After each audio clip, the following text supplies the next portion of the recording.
Denen ausardia medio, euskal hezkuntza zenutelako helburu, iritsi garen lekuraino, eta horra hemen arrazoi nagusia 45 ospatzeko. Ikastola haur gutxi batzuekin hasi bazen ere, egun 700 gora ikasle ditugu. Hori horrela, eta ahal ditugun baliabide denak gureganatu nahi ditugulako, gure ikasleek merezi dutelako, zuek abiatutako euskal hezkuntza hark ahalik eta sendoena izaten jarrai dezan, Arantzazuko Ama ikastolari beste adar bat eraztea ikusi dugu biderik aproposena.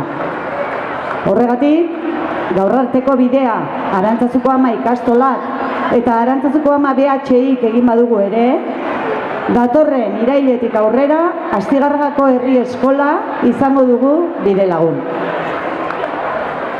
Etorkizunak ere badakarzki erronka berriak laino beltz batzuekin. Ezin aipatu gabe utzi, inposatu berri diguten LOMCE legea. Zuek ikastolaren sorreran egin bezalaxe, iparra argi eduki beharko dugu euskal hezkuntza eta gure hizkuntza euskara sustatzen jarraitzeko.